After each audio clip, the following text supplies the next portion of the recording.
নমস্কার বন্ধুরা, অনুভার রান্নাঘরে আরো একটি নতুন রেসিপিতে আপনাদের সবাইকে স্বাগত জানাচ্ছি। ফুটন্ত গরম তেলে ফেলে দিন গোটা পেঁয়াজ আর বানিয়ে ফেলুন নামি দামি হোটেলের মতো গোটা পেঁয়াজের একটি সুপার টেস্টি রেসিপি, যেটা দেখে আশা করছি আপনাদের খুবই ভালো লাগবে। আর এই রেসিপিটি খেতে কিন্তু দুর্দান্ত লাগে। আসুন তাহলে বন্ধুরা দেখে নিন আমার আজকের এই রেসিপিটি।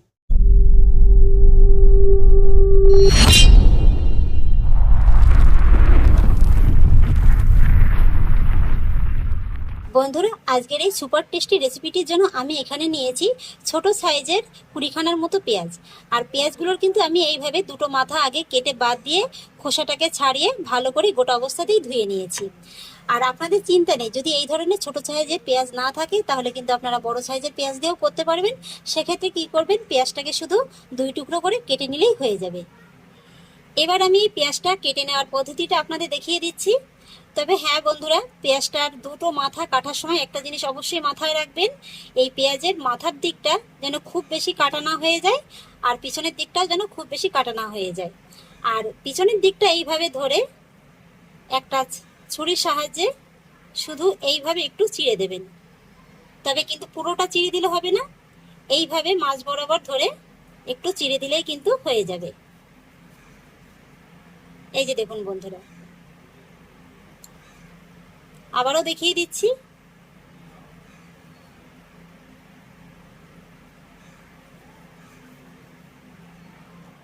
এই যে দেখুন, এইভাবেই আমি সবকটি পেঁয়াজ কেটে নেব। সবকটি পেঁয়াজ আমার কেটে নেওয়া হয়ে গেছে। আর এবার আমি পেঁয়াজটি একটা সাইডে সরিয়ে রাখবো।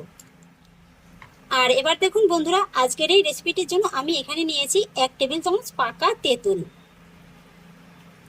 এই রেসিপিতে এই তেঁতুলটা দিলে কিন্তু টেস্টটা দারুণ আসে। আর এবার আমি তেঁতুলের ভিতরে দিয়ে দেবো 1/2 কাপের মতো উষ্ণ গরম জল।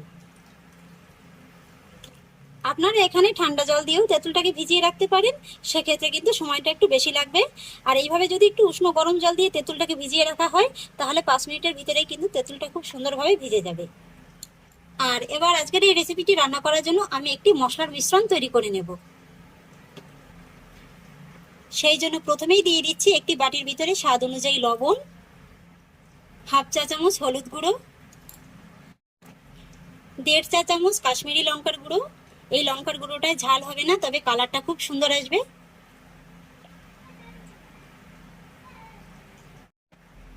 আর সেই সঙ্গে দিয়ে দিচ্ছি 1/2 চা চামচ জিরে গুঁড়ো আর 1 চা চামচ ধনে গুঁড়ো। এবারে আমি মশলাগুলোর ভিতরে সামান্য একটু জল দিয়ে মশলাটাকে জলের সঙ্গে ভালো করে গুলে নেব।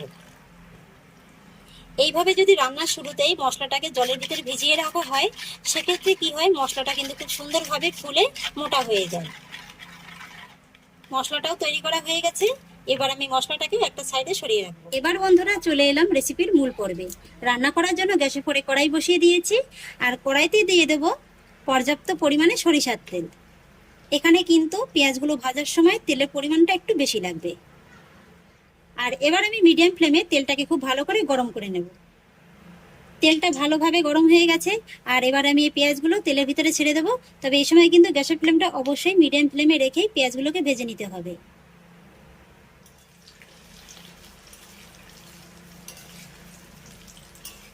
প্রায় 3-4 মিনিটের মতো সময় নিয়ে পেঁয়াজগুলোকে আমি দেখুন বন্ধুরা খুব সুন্দর করে ভেজে নিয়েছি। আর বন্ধুরা, এই পেঁয়াজগুলো ভাজার সময় কিন্তু খুব বেশি নাড়াচাড়া করা যাবে না, তাহলে কিন্তু এর পার্টগুলো আলাদা আলাদা হয়ে যাবে। আর এই 3-4 মিনিটের ভিতরেই পেঁয়াজগুলো কিন্তু খুব সুন্দর করে ভাজা হয়ে গেছে আর 50%-এর মতো সেদ্ধ হয়ে গেছে। দেখতে দেখুন বন্ধুরা, পেঁয়াজগুলোর কালারটা কত সুন্দর লাগছে। এবারে আমি গরম তেল থেকে এক এক করে পেঁয়াজগুলোকে সব তুলে নেব।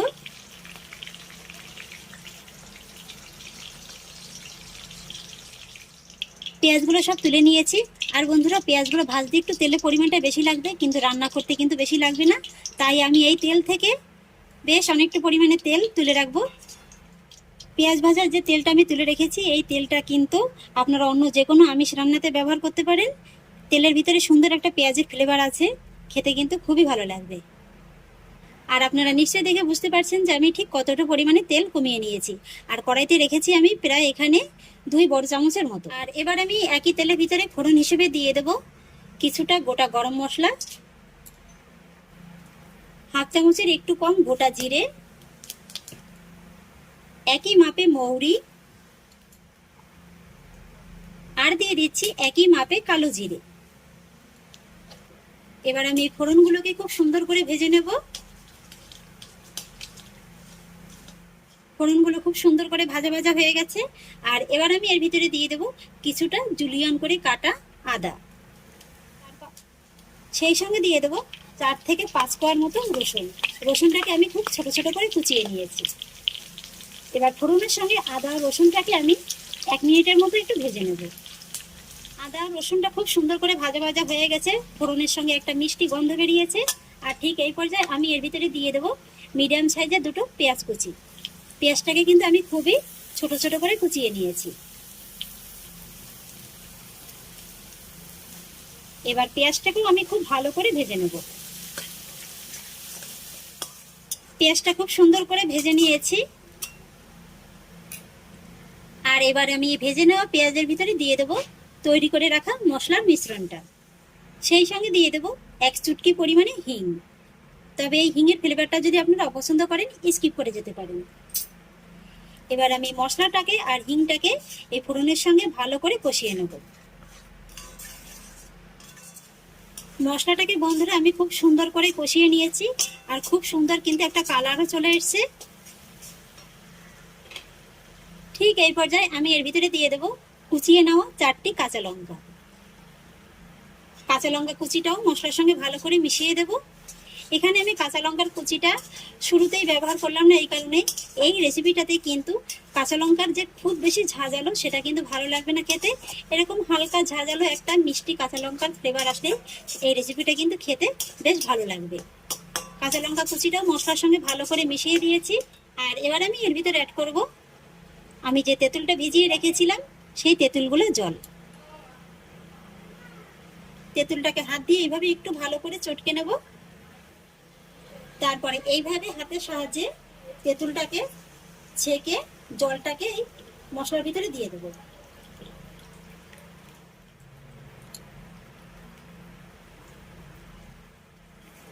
তেঁতুলের জলটাও মশলার সঙ্গে ভালো করে মিশিয়ে দেব। তেঁতুল জলটাও মশলার সঙ্গে ভালো করে মিশিয়ে দিয়েছি, আর জলে কিন্তু হালকা একটু ফোট উঠতে শুরু করে দিয়েছে। ঠিক এই পর্যায়ে আমি এর ভিতরে দিয়ে দেব ভেজে রাখা পেঁয়াজগুলো। পেঁয়াজগুলো এবার মশলার সঙ্গে ভালো করে মিশিয়ে দেব।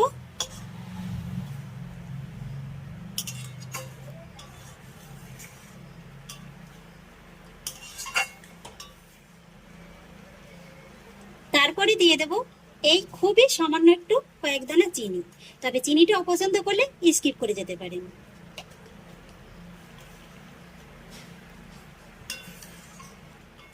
সবকিছু আমি ভালো করে মিশিয়ে দিয়েছি। আর এবার গ্যাসের ফ্লেম মিডিয়াম লোতে রেখে ঢাকা চাপা দিয়ে আমি এই পেঁয়াজটাকে 3 থেকে 4 মিনিটের মতো রান্না করে নেব।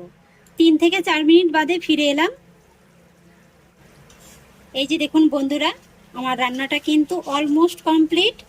আর দেখতে দেখুন বন্ধুরা কত সুন্দর লাগছে। এবার আমি গ্যাসের ফ্লেমটা অফ করে দেব। ব্যাস বন্ধুরা, তৈরি হয়ে গেল আমার সুপার টেস্টি পেঁয়াজের সবজি। আপনারা কিন্তু চাইলে এখানে শেষের দিকে একটু ধনেপাতা কুচিটাও ব্যবহার করতে পারেন, সেটাও ভালো লাগে। তবে আজকে আমি ব্যবহার করলাম না। আর বন্ধুরা, এই রেসিপিটা কিন্তু বড় বড় নামি দামি রেস্টুরেন্ট কিংবা হোটেলে রান্না করা হয়।